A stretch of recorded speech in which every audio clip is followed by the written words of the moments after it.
샬롬, 반갑습니다. 11월 22일 수요일 새벽 하나님께 올려드립니다. 함께 찬송가 288장 부르십니다.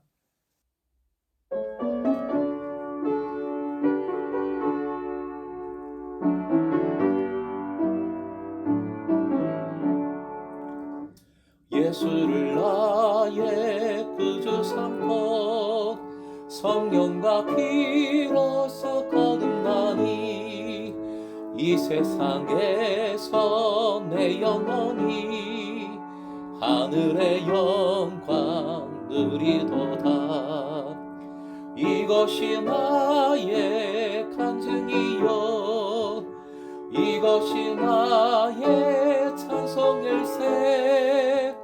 나 사는 동안 끊임없이 그 주를 찬송하리로다.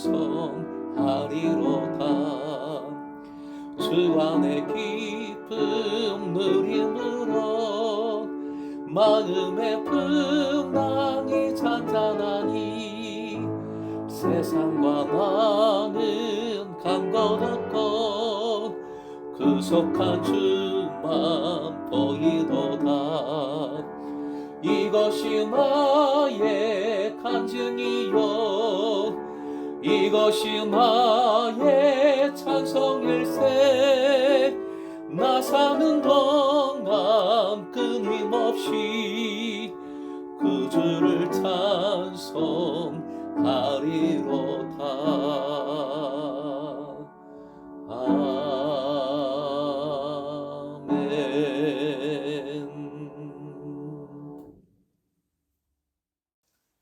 오늘 말씀 레위기서 26장 1절에서 2절, 레위기 26장 1절부터 2절까지입니다.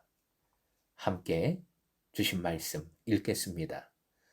너희는 자기를 위하여 우상을 만들지 말지니 조각한 것이나 주상을 세우지 말며 너희 땅에 조각한 석상을 세우고 그에게 경배하지 말라. 나는 너희의 하나님 여호와임이니라.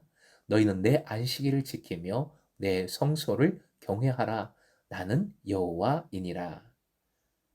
오늘의 기도 제목, 하나님의 시간과 공간으로 살아가는 예배자 되게 하소서. 하나님의 시간과 공간으로 살아가는 예배자 되게 하소서. 이제 레위기 26장이 시작됩니다. 레위기 26장은 지금까지의 내용과는 다릅니다. 레위기의 특징적인 법적, 제의적 표현은 나오지 않고 그 자리를 축복과 저주의 언어가 대신 차지합니다. 그래서 레위기 26장은 신명기 27장에서 29장과 비슷한 내용을 갖습니다. 이 장의 언어와 구조는 고대 근동 지역 조약문들의 결론 부분과 같은 모습을 띠고 있습니다. 조약문은 통치 당사자가 언약의 세부 내용을 일단 제시를 하고 난 후에 언약을 지킬 경우의 이익과 언약을 지키지 않고 무시할 경우의 위험을 언급하면서 결론을 맺습니다. 하나님께서는 당시에 이런 방식을 채택하시어 이스라엘 백성들에게 만물의 대주제요 이스라엘의 구원자 하나님께서 반드시 이스라엘 백성을 선함으로 인도하고 계심을 분명히 하고 계십니다. 이러한 축복과 저주의 말씀은 먼저 중요한 것은 개인에게 주시는 말씀이 아니라 언약 백성, 이스라엘 백성 전체를 대상으로 공동체를 대상으로 하는 말씀임을 우리는 먼저 기억해야 합니다. 또한 축복과 저주의 말씀, 그리고 축복과 저주를 표현하는 물질적인 그런 말씀들은 기브 앤 테이크식의 결과, 그 결과의 철칙을 말씀하시려는 것이 아니라 초점은 이스라엘 백성과 하나님과의 관계에 있습니다. 그 관계를 표현하는 말씀이라는 것이지요. 하나님의 언약 백성이 되는 것, 즉 하나님께 속하는 것은 무엇이겠습니까? 복이지요. 축복입니다. 하나님과의 관계 밖에 있는 것은 무엇이겠습니까? 저주입니다. 화입니다. 저주는 하나님을 진지하게 받아들여야 하며 이스라엘 백성들을 위한 하나님의 뜻을 저버릴 경우 엄청나게 파괴적인 결과가 발생하며 하나님 바깥에 있는 것은 반드시 피해야 할 끔찍한 상태인 것을 강조하는 말씀입니다. 그리고 복에 관한 말씀은 사실상 하나님의 약속에 달려 있을 뿐 어떤 율법 준수에 대한 결과, 보상으로 설명되지 않습니다. 저주도 마찬가지입니다. 저주 역시 엄격히 말하면 율법 위반에 대한 처벌이 아니라 하나님의 복 바깥에 있는 결과를 설명하고자 하시는 것입니다. 26장은 11장 이후 처음으로 여호와께서 말씀하여 이르시되 라는 전형적인 표현이 나오지 않습니다. 그런 말씀으로 시작되지 않는 장이지요. 본절 1절 오늘 본문입니다. 가장 중요한 것에 대한 경고의 말씀으로 26장을 시작하고 있습니다. 이 경고의 말씀은 앞의 장과 잘 연결이 되는 내용입니다. 바로 앞에 9절과 그대로 연결이 잘 되고 있습니다. 바로 앞 구절 레위기서 24장 55절인데요. 화면 보시고 함께 읽겠습니다. 시작. 이스라엘 자손은 나의 종들이 됨이라. 그들은 내가 애굽 땅에서 인도하여 낸 내 종이요 나는 너희의 하나님 여호와이니라. 하나님의 종은 반드시 하나님만 섬겨야 합니다. 하나님만 예배해야 하는 것은 너무나도 당연한 일이지요. 그래서 26장 첫 구절 이어지는 본문의 말씀에 바로 우상을 만들지 말라, 우상을 경배하지 말라라고 명하고 계시는 것입니다. 아주 구체적인 실천의 용어들로 오늘 본문이 채워져 있습니다. 구체적인 우상 숭배 행위 전부 언급하시고자 하시는 하나님의 뜻이 잘 나타나 있습니다. 구약 성경에서 우상이라는 히브리 단어는 약 20가지 정도 단어로 표현이 되고 있습니다.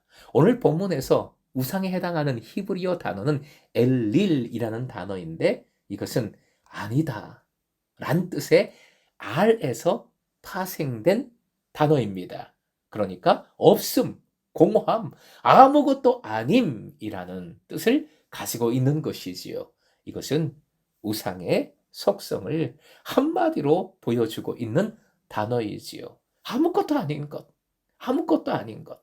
그것을 중요하게 여기거나, 그것에 기대거나, 그것을 행여나 하나님 대신 섬기지 말라, 경배하지 말라 명하시는 것입니다. 그리고 2절, 안식을 지키며 성소를 경외하라 명하십니다. 25장 맨 끝에서는 너희들은 나의 종이다.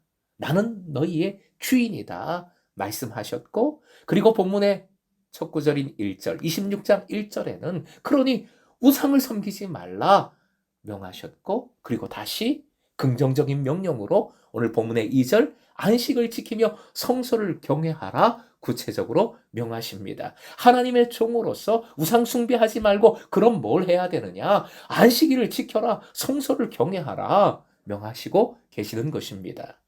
안식일 시스템은 하나님의 창조 사역에서 나온 것이지요. 안식일 준수는 이스라엘 백성이 이방인들과 구별하는 하나님의 언약 백성인 것을 나타내는 가장 중요하고도 독특한 징표 중에 하나였습니다. 그리고 성소는 하나님의 임재를 상징하는 것이지요. 성소는 이스라엘 신앙 공동체의 결속을 위해 그리고 하나님을 섬기는 신앙을 확고히 하기 위해 특별히 공간적으로 마련된 거룩한 처소였습니다.